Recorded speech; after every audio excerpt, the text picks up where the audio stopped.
Bienvenidos a Hablemos, un espacio con voces especializadas en ciencias sociales y humanidades, historia, antropología, literatura, estudios políticos e internacionales, agua y sociedad.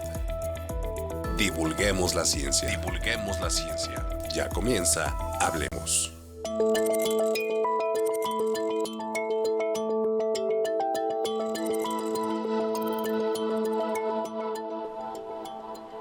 La historia en lo general, pero la historia del arte en lo particular, nos aporta, nos revela formas de vida, estilos, maneras de entender lo que ocurrió en una época que, si bien es un pasado que no nos tocó vivir, sigue influyendo y sigue impactando en cómo entendemos hoy la vida.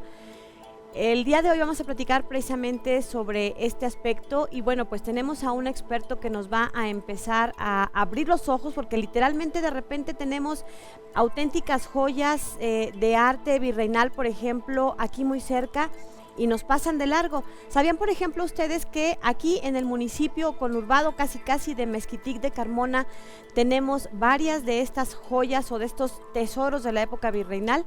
Bueno, de esto vamos a platicar el día de hoy con nuestro invitado, el doctor Armando Hernández Suberville. Comenzamos, bienvenidos, bienvenidas. La historia del arte es la ciencia que estudia la evolución del arte a través del tiempo y del espacio, ya que se pueden plantear diferentes historias del arte dependiendo del periodo temporal y el territorio geográfico. La historia del arte ayuda a entender qué tipo de huella ha dejado el ser humano, a comprender mejor cómo es que el poder de crear e innovar puede generar cambios importantes en la construcción de esa historia. Armando Hernández Suberville es doctor en Humanidades y Artes. Forma parte del programa de Historia en el Colsan y cuenta con importantes estudios en torno a la arquitectura y el arte en los siglos XVII y XVIII.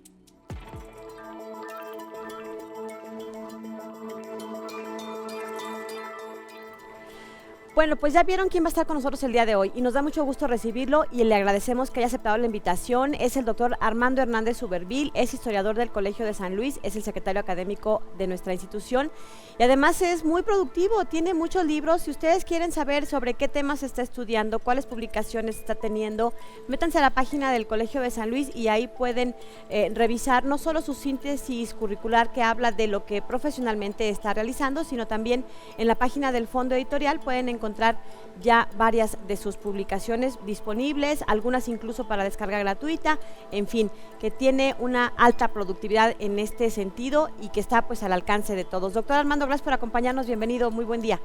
Muchas gracias, Leida, por la invitación, pues un gusto como siempre estar en tu programa.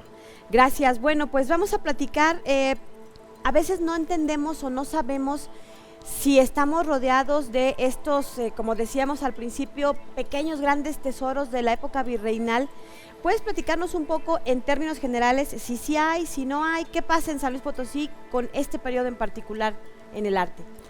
Sí, fíjate que es muy interesante que nuestra ciudad, pues hay que recordar, fundada en 1592 como pueblo de españoles, pues empieza a tener un auge muy importante en términos de minería, por supuesto, y eso pues genera espacios de poder, genera capacidades de transformar aquel pueblo, porque hay que recordar, San Luis se convierte en ciudad hasta mediados del siglo XVII, y esto es muy, muy importante porque esa capacidad económica, ese flujo de personas, pues va transformando el espacio, va transformando nuestro entorno y en términos urbanísticos pues se generan estos grandes espacios religiosos, conventuales o en forma de colegios como el de la Compañía de Jesús, y alrededor nuestro también esa bonanza se va materializando de forma que los espacios van apareciendo y se van constituyendo. ¿Cómo qué tipo de espacios, perdón? ¿Cómo Por era? ejemplo, éramos un pueblo, digamos, como hacia 1640, 50, ¿se empezó a crecer? No, empieza a crecer tan pronto se asienta la minería en San Luis Potosí. O sea, nosotros tenemos registro de que ya para 1596 se comienza la obra de la parroquia, lo que hoy en día sería la catedral, o donde está hoy en día la catedral, pero ya para entonces pues el convento de San Francisco está levantándose, San Agustín igual, la Santa Veracruz y posteriormente el Colegio de la Compañía de Jesús, y en otros lugares como Mezquitic, que bien acabas de comentar, pues también tenemos estas modificaciones importantes en términos de la aparición, por ejemplo, la construcción del convento franciscano, ¿no? Entonces estos espacios arquitectónicos, una de las cosas que se buscaba y que incluso los obispos cuando hacían las visitas procuraban, era que se vistieran, ¿no? Así lo mencionaba, que ese espacio se vista, que los muros no estén desnudos, y entonces pues eso implicaba que se mandaran construir retablos, que se colocaran pinturas, que se colocaran esculturas, en fin, todo aquello que ayudara, estrictamente nada más me refiero aquí al ámbito religioso, todo aquello que se refiriera a lo devocional y que ayudara en este proceso de incrementar las devociones.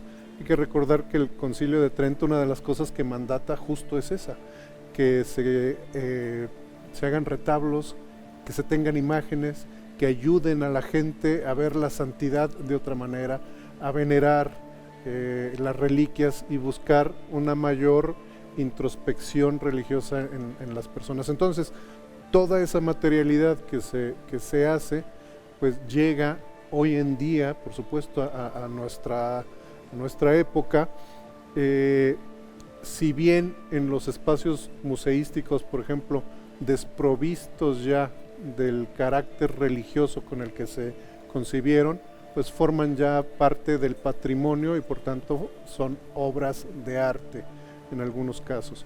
En otros, esas piezas siguen formando parte de los espacios religiosos y por tanto siguen constituyendo ese medio a través del cual la devoción se fortalece, ¿no? En San Luis Potosí tenemos un museo del virreinato. No sé si nos puedes contar un poquito del origen, pertenecía o no al patrimonio de esta orden de los carmelitas y qué podemos encontrar ahí. Mira, el Museo del Virreinato ya tiene algunos años, te mentiría si te dijera en qué año se inauguró. Pero es relativamente nuevo, menos de 20 años sí, seguramente sí tiene. Sí, por supuesto, menos de 20 años. Estamos hablando por ahí de 2005, 2004 quizás. Y es un museo que en efecto se abre donde antiguamente era el convento carmelita, ¿no?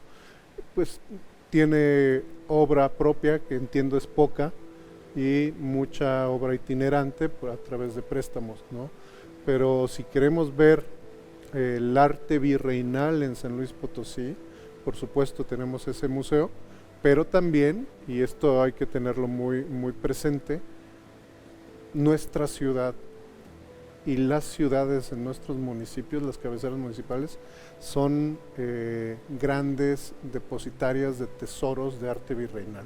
La ciudad misma de San Luis Potosí con su arquitectura, pero con toda la obra que hay dentro de los espacios, el caso de Mezquitic, que comentaremos más adelante, igual, y basta con que salgamos a pasear nuestra ciudad para darnos cuenta del enorme museo vivo que es la ciudad, ¿no? ¿Hacia dónde podemos voltear? Danos 5 ejemplos de arquitectura virreinal, porque a veces la confundimos porque decimos, mira esta, qué bonita, es virreinal, y no, es del porfiriato o de otra época. Los que saben sí la distinguen, pero si a 100 metros. Pues mira, te voy a dar 5 ejemplos y no todos religiosos, porque esto es importante también tener en cuenta.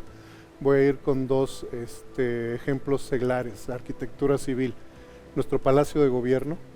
¿Es virreinal? Es virreinal, es la última gran obra que se construye en San Luis Potosí, me atrevería a decir que en el virreinato, de esa magnitud, de esa importancia. Que por cierto tienes un libro, exactamente. Haz el gol completo. ¿Cómo se llama el libro? Se llama Un rostro de piedra para el poder. Y justo trata de esa evolución de los espacios del poder civil que nos llevan a las casas reales. y nuestro Palacio de Gobierno empieza construyéndose como unas casas Iba a ser una reales. casa real, se atraviesan otros acontecimientos. Es correcto, es correcto. Otro edificio muy importante que ha estado muy trabajado y muy bien documentado es el de la Caja Real, que todos conocemos, justo en la parte posterior del Palacio de Gobierno, que es el Centro Cultural Universitario hoy en día y que es una de las joyas de la arquitectura civil, me atrevería a decir, virreinal.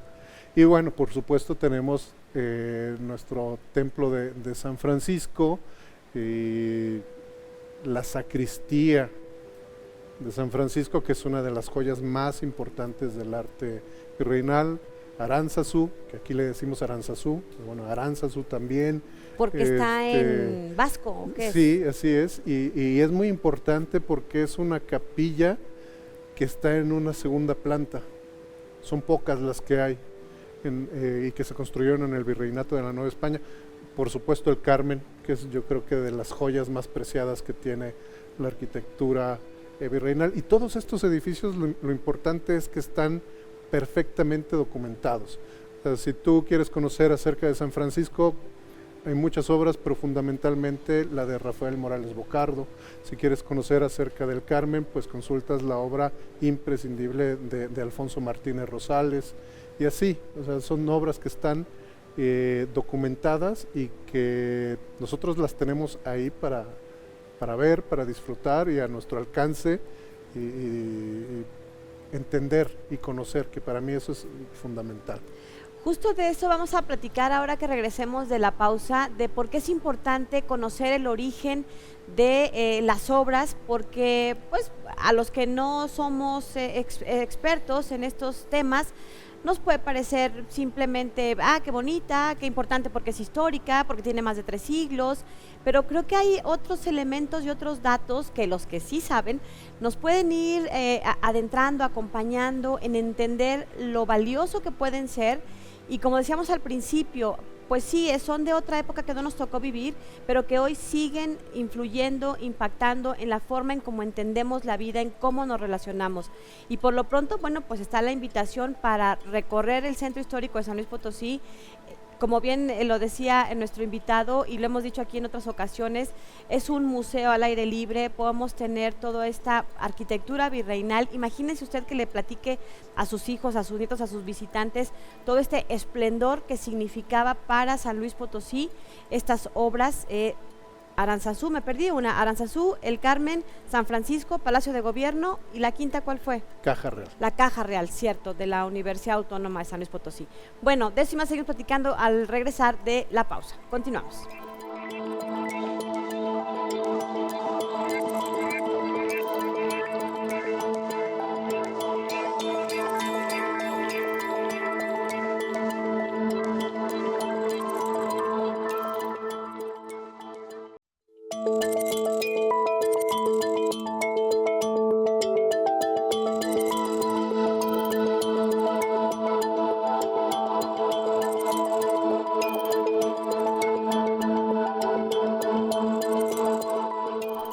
Bien, estamos de regreso, estamos platicando con el doctor Armando Hernández Suberville, es historiador en el Colegio de San Luis y es experto en estos temas de arte, arquitectura, virreinal, y hoy nos está contando sobre, bueno, más adelante nos va a contar sobre una obra en específica, pero antes queremos que nos vaya explicando, para los que no somos especialistas, por qué es importante conocer el origen de ciertas obras, por qué se vuelven tan valiosas. Seguramente ustedes habrán escuchado que son motivo incluso de robo de arte sacro, se vuelve todo un tema a nivel mundial.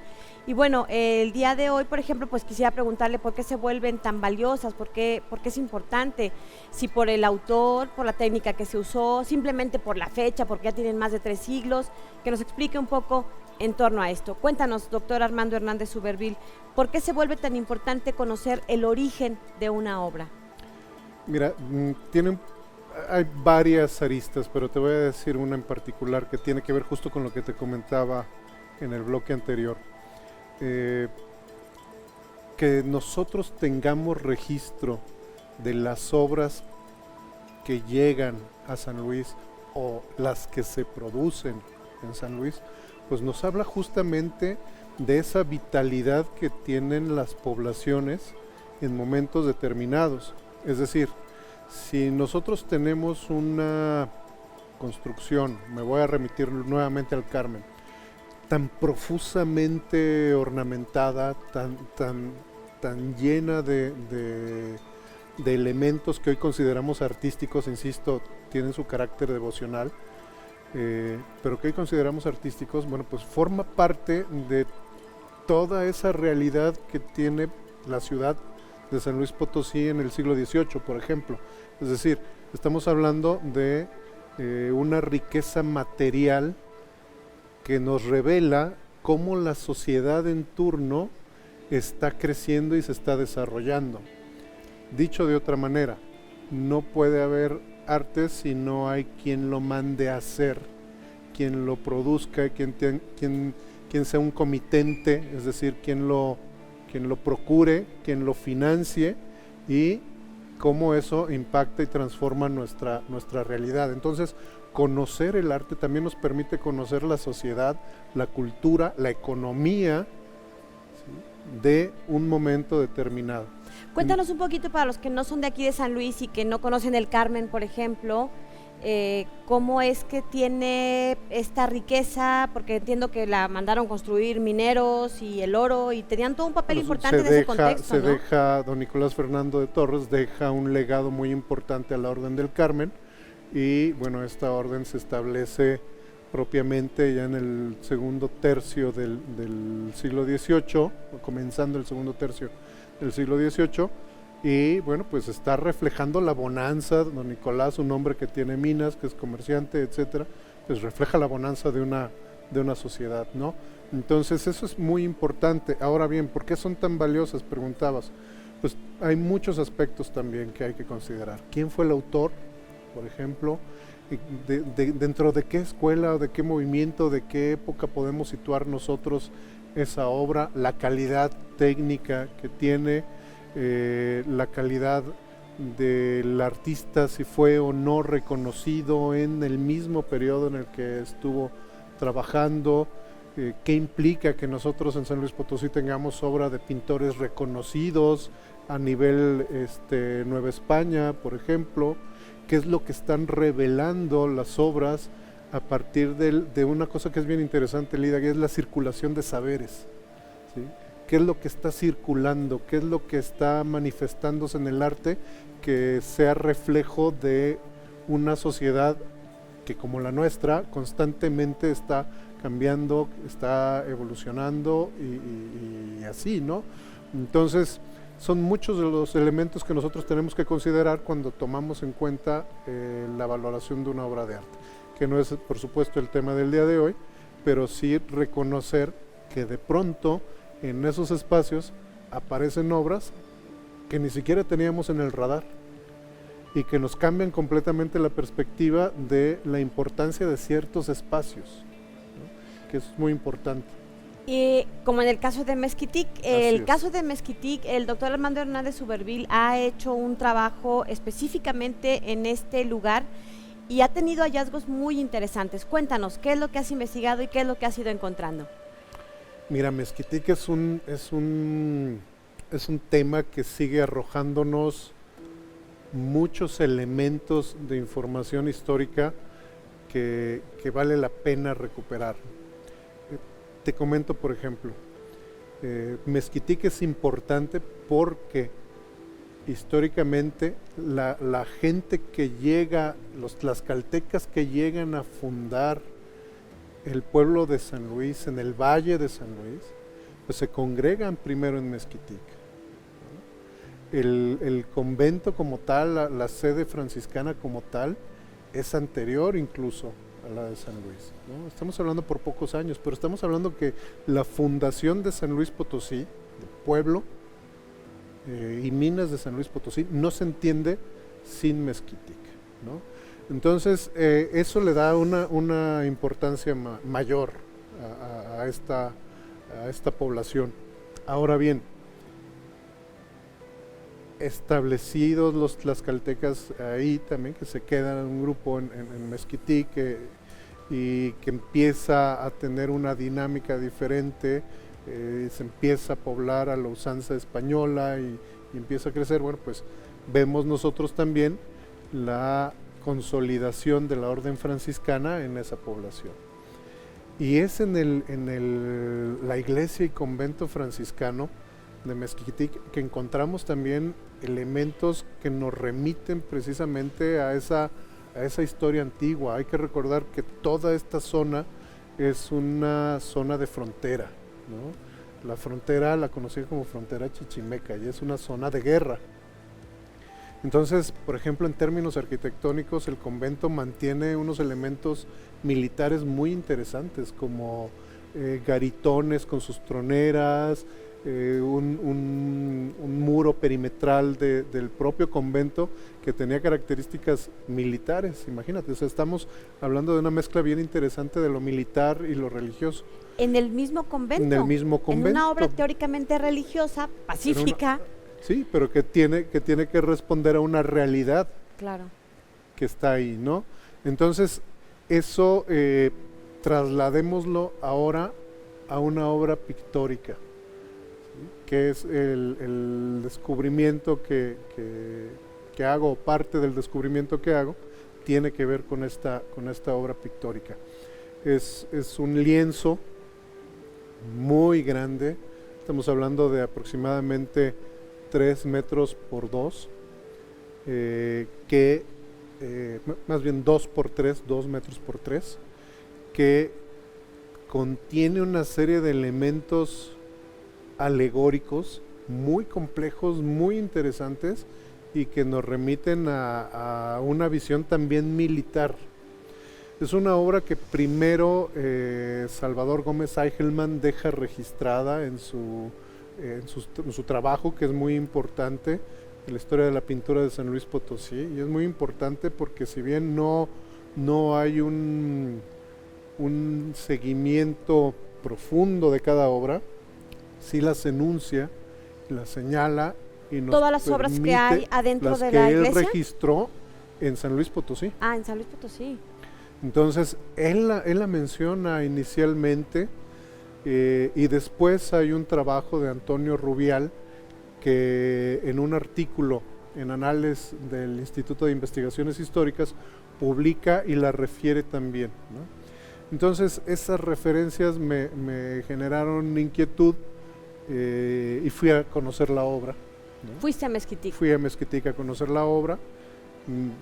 En una primera visita pues quedas maravillado, te das cuenta que lo que se ha dicho se queda corto frente a lo imponente que es el lienzo, y también que hay muchos elementos que no están refiriendo los autores que he citado y que generan muchas dudas. O sea, ¿qué está haciendo una obra de esa característica en ese espacio? Que es una sacristía muy modesta, Lidia.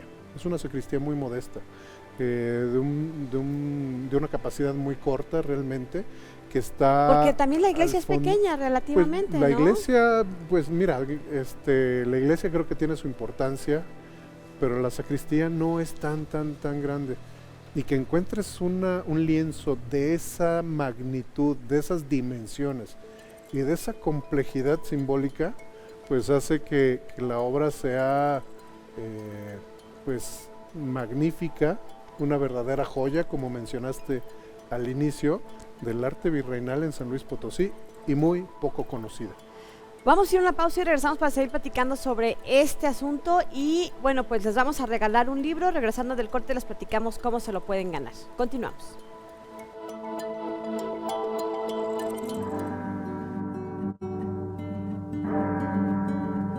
Mudejarismo y simbolismo militar en el altiplano potosino. Mezquitic, Pozo del Carmen y Guadalcázar. La iglesia de San Pedro Guadalcázar y el templo de la Inmaculada Concepción, ambos en el pueblo minero de Guadalcázar, la parroquia de San Miguel Arcángel en Mezquitic de Carmona y la iglesia del antiguo conjunto hacendario del Pozo del Carmen en Armadillo de los Infante, son edificaciones de carácter religioso en las que encontramos un simbolismo militar y una técnica decorativa de raigambre mudéjar, elementos que no se repiten en las demás construcciones religiosas dentro del territorio potosino. En los diseños y muros de estas construcciones está presente la sucesión y progresión de técnicas y manifestaciones visuales que hunden sus raíces en el mundo andalusí. Al poner atención en su arquitectura y en sus muros, resalta su decoración esgrafiada, así como las referencias militares, las lágrimas que ornamentan, además de los elementos figurativos como gotas de agua, peces, flores, aves, águilas bicéfalas, escorpiones y jinetes, que se distinguen en los muros, tienen sus raíces en la tradición mudéjar del esgrafiado que se empleó en estos edificios enclavados en el altiplano potosino.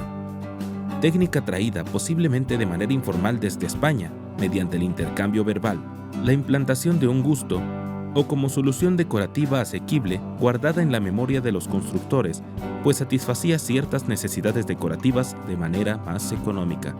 Actualmente los muros y algunas edificaciones se encuentran en mal estado de conservación. Pese a su singularidad, no hemos volteado a verlas para promover su rescate y conservación. Son ejemplos únicos de un arte y decoración de larga duración que forman parte de nuestro patrimonio artístico y arquitectónico, que requieren de un urgente proceso de revalorización patrimonial, de estudios profundos y documentados, pero sobre todo que sean objeto de un rescate restaurativo urgente.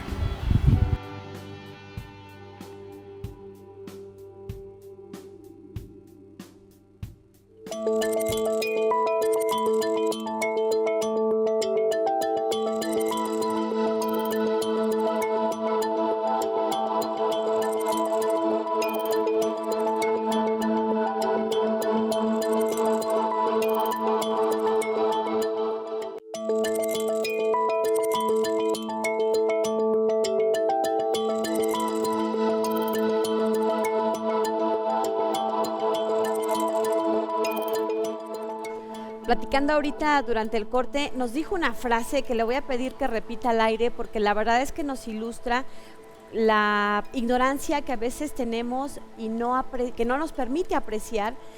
¿Cuántas veces ha caminado seguramente usted por la explanada ahí de la Plaza del Carmen, o ha ido a misa a catedral, o seguramente ha visitado el Aranzazú o la iglesia de San Francisco?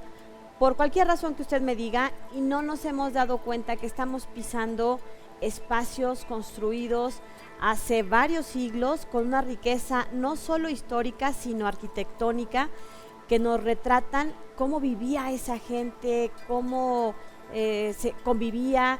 Dinos la frase, porque está muy bonita. ¿Cómo era? Sí. La frase es una frase que repetía mucho un amigo que ya no está entre nosotros, Enrique García Blanco, y dice así: el ojo no ve lo que el cerebro no conoce, y es muy cierta. Totalmente. Bueno, nos quedamos antes del corte, nos estaba platicando el doctor Armando Hernández Suberville sobre este tema de los hallazgos que ha tenido en la iglesia de Mezquitic, en todo este complejo que, bueno, pues se ha encontrado varios elementos que nos retratan la importancia no solo del municipio como tal, porque es un precursor de la fundación de San Luis Potosí, podríamos decir, pero además de toda la riqueza artística que hay ahí. ¿Qué más nos dices sobre esto que has encontrado? Mira, regresando justo a la obra en cuestión, puedo comentarte que en las publicaciones pues se le asignaba un nombre, ¿no? Se decía que era una interpretación, y esto es lo que solemos hacer los historiadores, de pronto le asignamos nombre a una obra determinada, y en este caso los autores que comenté en el bloque anterior decían, bueno, esta es una obra que se trata de la Jerusalén Celeste y la Orden Franciscana, y tenía pues mucha validez la propuesta que se hacía, y de pronto las interpretaciones que veía ahí no me convencían del todo. Entonces, como te comenté, fui propiamente a Mezquitic, y esta sacristía, que es una sacristía muy modesta, muy pequeña, pues de pronto te recibe al fondo. Si tú entras a la sacristía por el lado del presbiterio, pues te das de frente con esta obra. ¿De qué tamaño es el lienzo, más o menos, para darnos una idea? Te comentaba, es de 2 metros por 3, o sea que prácticamente ocupa todo el muro, todo el ancho del muro de la sacristía. Está grande. Es muy grande, muy grande. Afortunadamente es muy grande, porque estoy seguro que eso ha impedido que se la roben. que haya tenido, pues sí, O que sea, haya o la tenido dañen. alguien la intención de sacarla de ahí. Incluso de sacarla para moverla a otro lado, el que sea, ya incluso por movimiento local, ¿no? Es una obra muy grande, muy complicada de desmontar y obviamente muchísimo más complicada de mover. Pero otra de las cosas que referían estos trabajos es que se trataba de una obra anónima.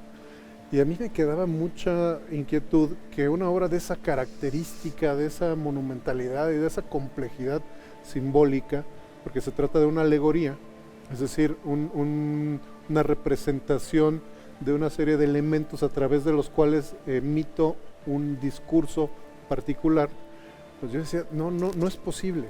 Entonces, yéndola a revisar propiamente en sitio, y llevando equipo de iluminación especial para no afectar la obra, pues me doy cuenta que ahí escondida tras una mancha y en un lugar poco común aparecía la firma del autor.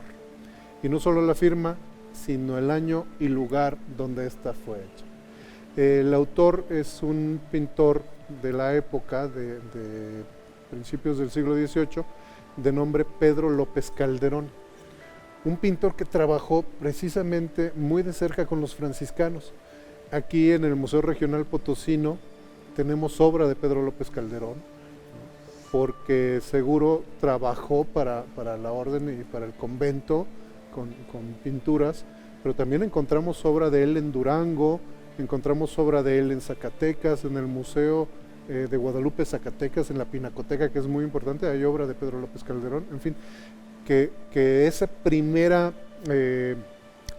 descubrimiento pues nos lleva a una circulación de obra y como el taller de un pintor que está en la Ciudad de México, que es importante, algunos autores lo ubicaban como uno de los pintores medianos, no tan importantes, con talleres no tan importantes en la época, pero poco a poco hemos estado descubriendo que Pedro López Calderón era un pintor bastante avesado, bastante bueno, pero también muy importante y que tiene una obra que circula sobre todo en estos circuitos de poblaciones mineras.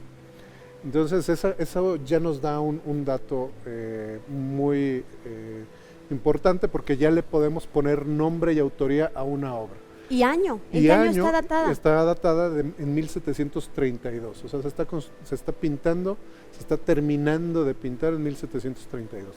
Y luego también otra de las cosas que aparecen en esta pintura, ya que la tienes de frente, que tienes la iluminación adecuada y que puedes verla en su magnificencia y complejidad, es que el punto central, el punto nodal de la pintura es la representación de un infante que está en una suerte de flor. La flor es como una suerte de cuna.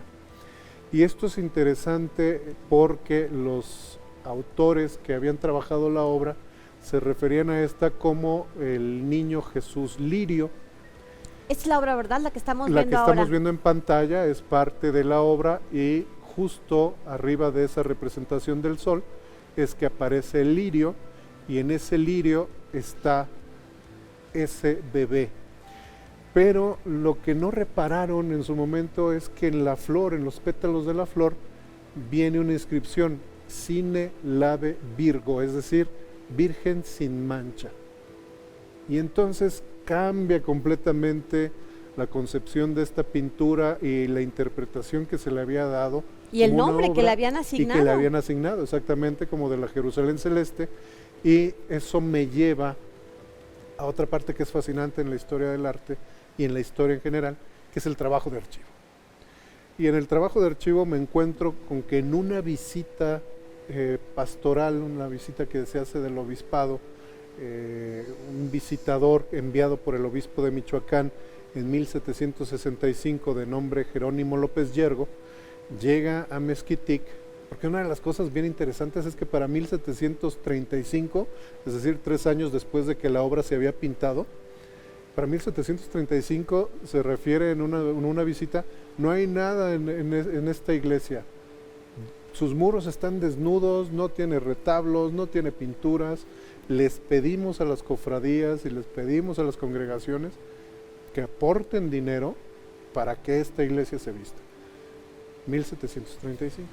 1765, que consulto un nuevo inventario de la visita obispal que hace este señor que te comento, pues ya viene referida que en la sacristía de Mezquitic se encontraba una obra que retrataba, que manifestaba el misterio de la Inmaculada Concepción. Y entonces documento y pintura se eslabonan así, porque la obra, como acabo de decir, la Virgen está representada a través de ese bebé, ese cine, el ave Virgo, refiere justamente a ese bebé que está ahí, y el documento de la época dice, bueno, pues esta obra lo que nos está mostrando es justamente el misterio de la Inmaculada Concepción. Y entonces ahí todo cobra sentido, todo lo que está alrededor de esa pintura cobra sentido. Cómo está dispuesta, quiénes aparecen ahí y qué es lo que está retratando esta obra en Mezquitic. ¿Cuál es, y ahí qué procede? Tú le cambias el nombre, publicas en artículos científicos, y entonces lo que habías estudiado de estos autores que referías al principio, ¿cómo queda? Pues justo, y eso es lo más interesante y lo más rico de la investigación. Hay un conocimiento que se va construyendo, que tú llegas, utilizas en el sentido académico lo que ya se dijo, lo refieres, lo reformulas y construyes nuevas hipótesis. ¿A qué hipótesis llegué en ese momento? Que estamos hablando de una obra un artículo que publiqué en una revista española de nombre Archivo Español de Arte. Publiqué en 2014 más o menos este descubrimiento del autor, de la fecha de la obra, el análisis iconográfico de la obra a partir de lo que me decían los documentos, y propongo un nuevo título, ¿no? Y eso es un auténtico hallazgo de investigación. Es un auténtico hallazgo de investigación, pero como te digo, la investigación siempre evoluciona. No nos vayas a spoilear, espéranos al último bloque, tenemos que hacer una pausa, y nos cuenta el desenlace de esta fascinante historia en torno a una obra que seguramente nos ha pasado de largo cuando hemos ido a Mezquitic, a la iglesia, o a lo mejor hasta la sacristía, y bueno, que no hemos apreciado en su contexto completo, y justo de eso se trata el día de hoy esta entrevista. Hacemos una pausa y vamos a regresar para platicar, para cerrar esta charla y que nos cuente el desenlace, porque ahí no terminaron los hallazgos, hay un nuevo episodio que ya nos va a contar. Pero antes déjenme les digo cómo se van a llevar este libro, que precisamente tiene que ver con nuestro invitado de hoy. Y bueno, pues ¿cómo le vamos a hacer? El martes que se está transmitiendo este programa está fijado en el Facebook del Colegio de San Luis, el flyer, pues el cartel digital donde estamos anunciando el programa de hoy. Ahí ustedes pueden irse tienen que seguir la página del colegio, van a poner en los comentarios 2 de las 5 obras que mencionó al principio de arquitectura virreinal que pueden encontrar en San Luis. Está facilito. A la primera persona que ponga estos 2 de los 5 edificios que se mencionaron, se gana el libro, lo pueden pasar a recoger en la caseta del Colegio de San Luis. Una pausa y continuamos.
Estamos platicando sobre los recientes hallazgos de una investigación a cargo de nuestro invitado de hoy, del doctor Armando Hernández Suberville, historiador en el Colegio de San Luis.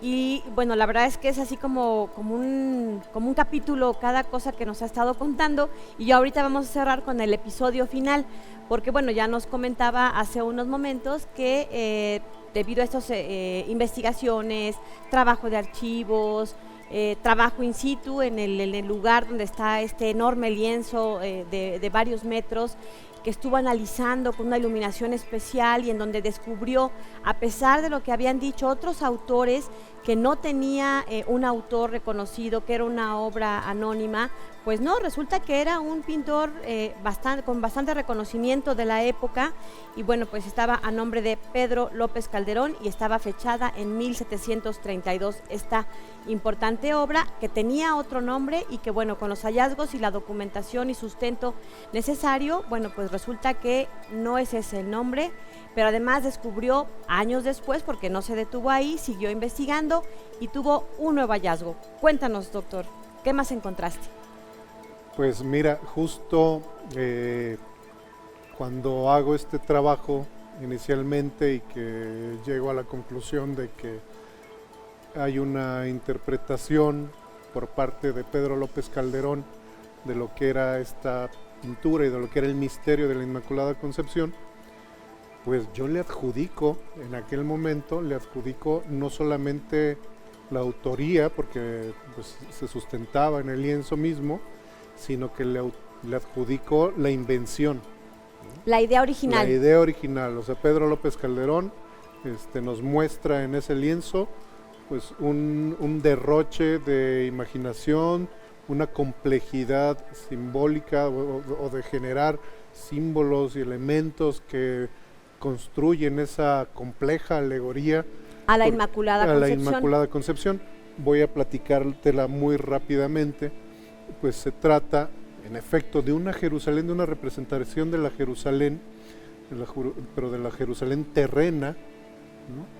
Que está referida a partir de este muro que circunda la acción más importante, que es la Virgen en esa flor, en ese lirio, que está siendo regada, protegida, cultivada por los franciscanos. Y esto es interesante porque los franciscanos fueron los principales defensores del misterio de la Inmaculada Concepción. En un momento en que las disputas eran muy fuertes, franciscanos y dominicos se agarraban entre sí, literalmente, en grandes discusiones teológicas. Esta es la obra completa, Esa ¿verdad? es la obra completa.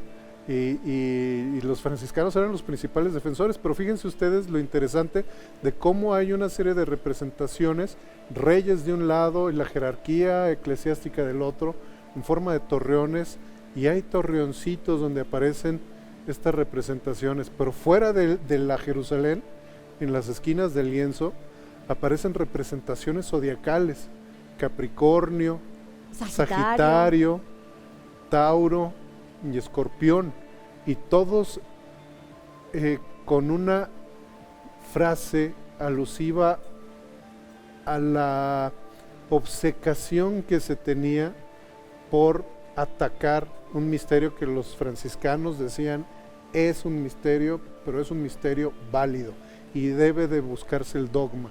Y es muy interesante que aparezcan, por supuesto, obispos, aparezca el Papa, aparezcan cardenales, pero también que aparezcan reyes, porque hay que recordar, la monarquía hispánica sí reconoce el misterio de la Inmaculada Concepción. De hecho, manda que en todas las poblaciones, en todas las fundaciones, se jure el misterio de la Inmaculada Concepción.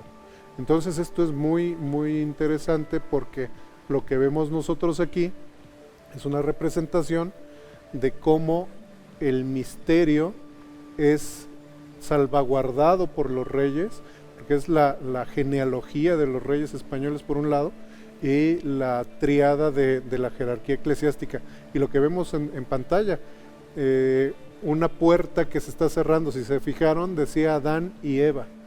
Es decir, la puerta se cierra al pecado, porque la Virgen antes, durante y después no tiene mancha, no tiene la mancha del pecado. Y eso es lo que sustenta ese misterio que es el misterio de la Inmaculada Concepción. Paréntesis que es importante, se convertirá en dogma de la Iglesia Católica hasta el siglo XIX. Hasta el siglo XIX. Pero todo ese tiempo, bueno, pues tenemos una serie de discusiones, una serie de encontronazos dentro del propio seno de la Iglesia Católica. Y es aquí donde entra esto que te comentaba en el bloque anterior. La investigación es orgánica, todo el tiempo está evolucionando, todo el tiempo nos orgánica y dinámica nos está dando todo el tiempo nuevos datos, nueva información. Y aquí es donde entra un nuevo dato que descubrí, que justo contradice mi apreciación inicial respecto de que Pedro López Calderón era el autor intelectual de esta pieza. Y esto tiene que ver con el descubrimiento de un libro muy interesante que se llama Radi Solis, que es de un franciscano de nombre Pedro de Alba y Astorga. Y empieza uno a investigar a Pedro de Alba y Astorga y se da uno cuenta que este franciscano tiene una vida muy interesante porque es el máximo defensor, digamos, del misterio de la Inmaculada Concepción. Logra armar una biblioteca impresionante acerca de todo lo que se ha dicho de la Inmaculada Concepción. Logra también conseguir permiso. Él está inicialmente en el Perú, está en Lima, pero se mueve a España y en España logra el favor del rey para que le permita abrir una imprenta, una pequeña imprenta que se llamará la Imprenta de la Inmaculada. Y en esa Imprenta de la Inmaculada él se dedica a producir, a imprimir obras y obras y obras para defender el misterio de la Inmaculada Concepción. Pero es un personaje que es muy perseguido, Lidia, porque pues en ese fervor que tiene, pues en algún momento cuando trata de equiparar las cualidades de San Francisco con Cristo, porque hay que recordar que San Francisco es el máximo estigmatizado de la religión católica, bueno, pues dice prácticamente hay mil cosas, no estoy exagerando, no es el 1000 exagerado que usamos, no, hay 1000 cosas que se equiparan entre San Francisco y Cristo, y entonces eso causa un revuelo que lleva a que constantemente esté siendo perseguido por la propia Inquisición, y que los libros que saca sean censurados en muchas ocasiones. Y este libro, el Radi Solis que les comento, viene acompañado de un grabado que no es otro más que la pintura que nosotros estamos viendo en Mezquitic. Ese grabado que ha aparecido en pantalla es el grabado sobre el cual se basó Pedro López Calderón para pintar eso.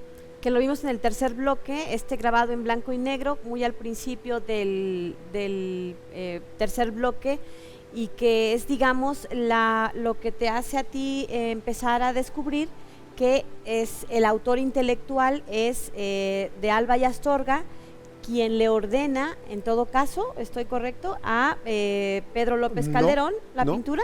No. Pedro de Alba y Astorga, perdón porque no comenté esto, Pedro de Alba y Astorga es un autor que está imprimiendo 100 años antes. A ver, entonces cuéntanos, nos quedan 2 minutos, cuéntanos el final. 1635, él está imprimiendo sus últimas obras en Flandes, y él manda hacer este grabado a un grabador flamenco, Pieter de Jode, que tampoco ha sido trabajado, y que es alguien muy importante por la complejidad que tiene y por la calidad de los grabados. Bueno, pues su grabado ilustra este libro, y para no hacerte el cuento muy largo, muere Pedro de Alba y Astorga, estos libros quedan impresos y preparados para distribución, pero no se distribuyen entre los franciscanos, porque estaba pesando sobre Alba y Astorga la censura inquisitorial.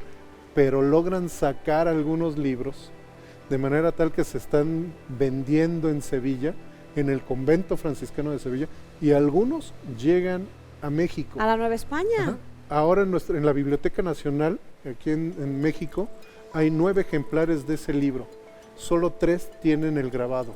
Entonces, podemos empezar a especular N cantidad de cosas a partir de cómo llegó el grabado a López Calderón para pintar esta obra magnífica y cómo esa obra llega a Mezquitic. Ok, entonces se inspiró, digamos, en el grabado Correcto.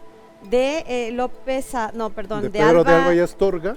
y López lo retoma, utiliza el grabado para la pintura y llega a San Luis. imagínense ustedes, todo esta es parte de cómo circula, ¿no? Todo este arte, porque de una cosa que pasó 100 años antes, termina en este enorme y bellísimo lienzo conservado en la iglesia de Mezquitic de Carmona, San Luis Potosí. Doctor Armando Hernández Solbris, se nos terminó el tiempo. ¿Algo más con lo que gustes concluir? Pues nada, vayan, pidan permiso, no entren Por la mala. por la mala, piden permiso para ver la obra. Además, Mezquitic tiene su encanto, es uno de los tantos municipios cercanos a nuestra capital que tiene mucho arte y mucha historia. Tienen un gran paseo ahí de fin de semana, en unas cuantas horas del domingo o del sábado, se pueden dar ahí este lujo. Gracias por habernos acompañado y nos tenemos que ir. Muchas gracias, los dejamos con la Agenda Colsan y los invitamos para que nos acompañen en un próximo episodio. Gracias, soy Lidia Huache, pásela bien, hasta la próxima. El Colegio de San Luis te invita a los eventos y actividades que se llevarán a cabo durante los próximos días. Cada vez está más cerca el Seminario de Impresos Populares de Vanegas Arroyo, a realizarse el 10 y 11 de octubre en la sala de videoconferencias 1. Consulta el programa completo. No te pierdas la siguiente conferencia del ciclo Cine Mexicano a través del tiempo, el 17 de octubre a las 19 horas en el Archivo Histórico del Estado y transmisión por Facebook Live. Se acerca el segundo Congreso Internacional de Estudiantes de Humanidades y Ciencias Sociales, a realizarse del 23 al 25 de octubre en modalidad híbrida. Síguenos en redes sociales para próximas actualizaciones. Ya está abierta la nueva convocatoria de la revista Epectasy. Tienes hasta el 18 de octubre para enviar tu solicitud. Consulta todos los requisitos en nuestra página web. Consulta los detalles de este y otros eventos a través de nuestra página web www.colsan.edu.mx y síguenos también en nuestras redes sociales. Hablemos